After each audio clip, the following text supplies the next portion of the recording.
par sevi īsumā. Esmu 5 bērnu māmiņa, strādāju kā mērnieks. Un mans hobijs ir mājas apsaimniekošana, ja tā to var nosaukt, jo tas ir ļoti smags darbs. Dzīvoju Mārcienas mājā, Mārcienas pagastā, kurā mums bija ļoti skaista lieta kā Krievu armijas pilsētiņa, ar visām tām izrietošajām sekām. Un mana māja ir aptuveni 40 gadi jauna, veca, nezinu, kā to saukt. Un 30 gadi atpakaļ viņai nogrieza to pašvaldības centrālu apkuri. Nu, vispār pagastā. Nu, un tad cilvēki, kā mācējām, tā darījām. Es, protams, tad biju maza, man bija viena alga, man vecāki iedeva apkuri, viņi to sataisīja. Un lieta tāda, tad ielrīkoja, ārpēc kāds man ir uztraukums, es atvainojos ļoti. Viņi uzcēla citi tās saucamās čugunkas salika. Jā, tādas arī dzīvokļos. Manā mājā ir 3. stāvā kaimiņam ļoti skaista krāsns ar mūriņu, ar ķieģeļiem mūrēta 3. stāvā. Nespēja visi pārējie skursteņi, visi brīnumi, kas mums ir mājā. Nu, tas ir vienkārši ārprāts, teikšu. 18 dzīvokļu mājai mums ir kādi, 30 skursteņi. Jo katram savā istabā, virtuvē, vannas istabā, visi, ko vien grib, tā arī ir sadarījis. Bet cilvēkiem jādzīvo. Šādi mēs dzīvojam 30 gadus.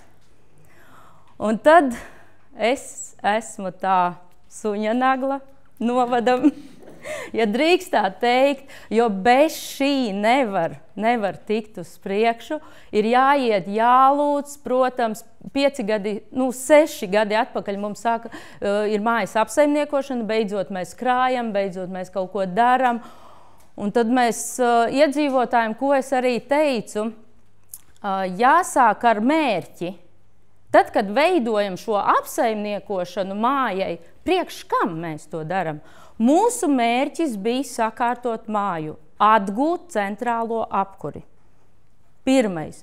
Jumts tek, kanalizācijas ir ārprāts, bet mēs tur dzīvojam. Tās ir mūsu mājas. Mūsu vecāki pa pajām viņas nopirka, mums tālāk ir viņas jāremontē. Un tad es gāju pie pašvaldības ar tekstu, ka mums vajag centrālo apkuri. Jo nav jau viena māja, ir blakām vēl daudz dzīvokļu mājas, kas tur ir tajā reģionā. Un pašvaldība, paldies Dievam, ka nāk vēlēšanas, man ir sasolījis, pašvaldība ir laba, jo mums tomēr ir šis papīru līdzfinansējums, kas ir no Madonas novada. Un līdz ar to viņi ir man apsolījuši, ka viņi ierīkos ārējo tīklu. Un mēs pieslēgsimies pie pašvaldības apkuras. Viena māja jau ir ar pašvaldības apkuri, un mēs būsim nākošā, kura pieslēdzas pie tā, uzliks lielākus katlus, lai der abām mājām. Un tā arī darbojamies, ejam uz priekšu, ko daram. Ar kaimiņiem veidojam talkas, paši taisam talkas, izmēzām visus pagrabus, uzvāru lielo katlu ar zupu, jo bez šī neiet uz priekšu, jo viens pats nav racējis. Paldies Dievam, ka man ir 5 bērni un vīrs, kurš var lampiņas nomainīt. Ir iesaistīti visi. Ir iesaistīta visa ģimene, kurš tur zāli pļauj, kurš krūmus griež. Bet tikai šādi kopā strādājot, mēs ejam uz priekšu.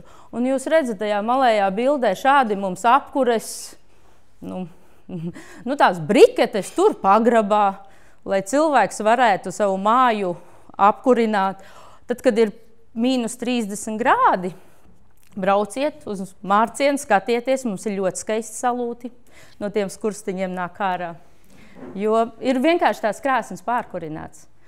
Un tad, lai cik tas nebūtu skumīgi, mēs atkal piesaukšu ogri, bet paldies ogrei, jo tad, kad tai mājai apvilka to lentu apkārt, man kaimiņi zvanīja un teica, ka Gunit, mēs negribam.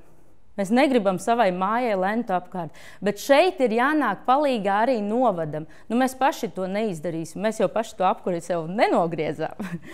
Bet tā katla māja beidzās, un tad novads palīdz, paldies Dievam, ka ir vēl altums, Un tad mums ir izstrādāts tik tālu, ka ir iepirkums izsludināts. Nu, ir jau projekts, visa siltināšana mēs ejam uz visu lielo siltināšanu, tas ir jumts, apkuri ievelkam. Mēs ievelkam to centrālo apkuri, kas ir galvenais. Un mums ir projekts, mums ir izsludināts iepirkums, un tad gaidīsim naudu. Ir grūti ar iedzīvotājiem. No sākuma bija grūtāk, jo manā mājā dzīvo loģiski Ome, kurai ir 87 gadi, ja nemaldos, 86, un ņemt uz 20 gadiem kredītu. Gods un slava viņai. Bet viņa saka, jā, jo viņai ir bērni, kas dzīvo, jo šī ir tā pirmā, kā es saviem kaimiņiem saku, mani vecāki pa pajām nopirka šo dzīvokli. Viņi ir tas pirmais līmenis, un es esmu jau, viņi nolietoja to māju, un es esmu tas nākošais līmenis, kurš dzīvo tajā mājā, un man vajag viņu renovēt, lai atkal saviem bērniem mantojumā es varētu atstāt šo, sakārtoto vidi. Un līdz ar to, jā, ejam uz to. Es ceru, kad mums ir plāns, kad uz šo gadu mēs nākošā gada apkuri, tas ir oktobrī, pieslēdzamies pie pašvaldības apkuras, tad jau sāksies visas lielās stalažas. Pēc 2 gadi aicināšu jūs uz Zupas katlu ciemos skatīties, jo projektā krāsas jau tā kā ir, jo man kaimiņiene arī teica, krāsas mums vajag tā, lai puķes smuki izskatītos uz tā fona.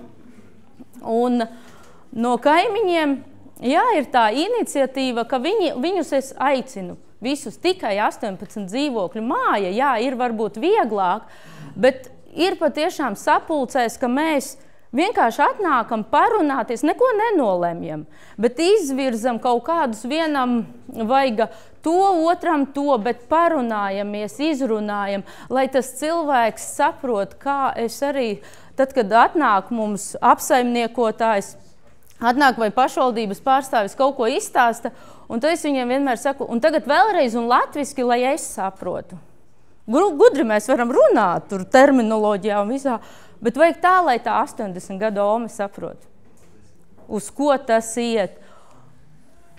Šādi iet viegli nav, bet uz to mēs ejam. Un ir šis cilvēkiem, ka blakus arī ir mājas daudz dzīvokļu, viņi saka, izdari tu, tad mēs redzēsim, kā tev notiek, tad mēs darīsim paši. Protams, kopā ir vieglāk, bet citus tu nevari piespiest to darīt. Un tad mēģinam iet uz priekšu, bet tas pirmais mērķis ir tas lielais noliktais, kad mēs gribam sakārtot, un tagad pamazām ejam. Uz to 6 gadi. Pa 6 gadiem mēs esam iekrājuši, lai mums būtu tiem papīriņiem nauda, jo tie papīriņi, tas A4 formāts maksā ļoti daudz. Tie visas atļaujas, visas informācijas. Cik daudz maksā? Ja es nemaldos, laikam ap 30 000. Jā. Es tā varu samelot, labi teikšu 20, no 20 līdz 30, bet daudz. Jā, daudz.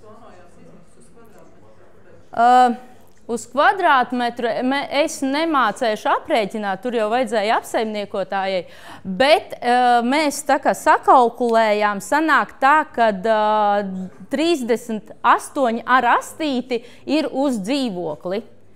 Jā, tie ir 1000 uz dzīvokli uz 20 gadiem. Izdalot uz gadu sanāca nepilni 2000 uz gadu. Varētu tā būt. Jā.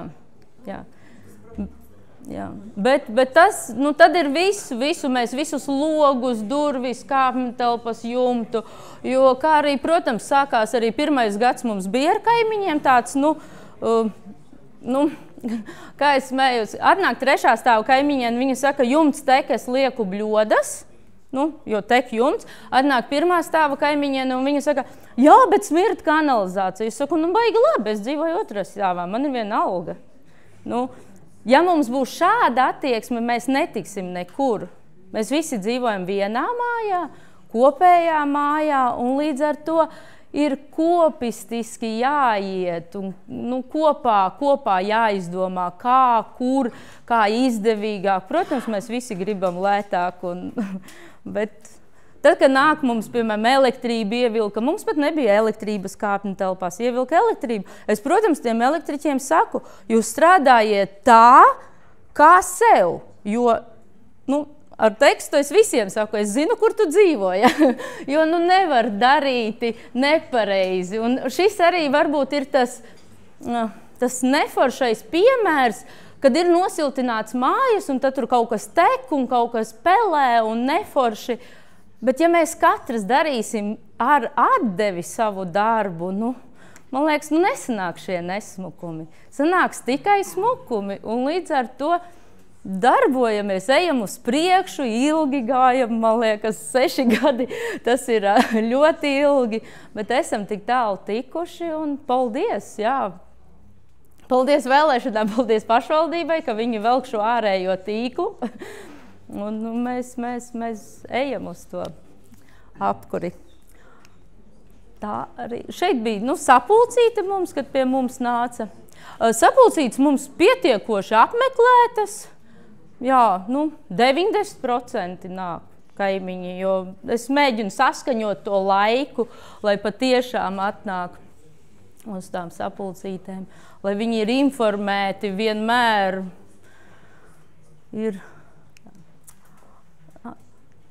Mums ir tas stāsts, mājas stāsts, tā kā aptuveni arī tas pats jau ir. Jā, tad, kad atnāk, man liekas, ir baisīgi māja izskatās. Bet tad, kad tu dzīvo iekšā, tu neredzi šo, kas bija mums, mēs dzīvojam, tu katru dienu ej garām tām trepēm, tu katru dienu ej kaut kam garām, mēs to neieraudzījām. Un tad, kad atbrauca energoefektivitātes puisis, viņš parādīja šo bildēs, izprintēt, ka tur jums ir plaisas, tur jums ir tas. Tad mēs daudzi kaimiņi, labi, sestdienas dienā apējam ap māju un paskatāmies, pat tiešām ir, tad, kad uzliek uz papīra bildē šo nesmukumu, tu viņu ieraugi. Dzīvojot uz vietas, tu neredzi to nesmukumu. Un līdz ar to pierod. Cilvēks ir tāda suga, kurš pie visa pierod, samierinās, bet nevajag tā darīt. Un, tāds ir mans piemērs. Ejam, darbojamies, viegli nav, patiešām viegli nav, bet, kā saka, viss notiek tā, kā tam jānotiek, un ar ticību un cerību tālāk. Paldies!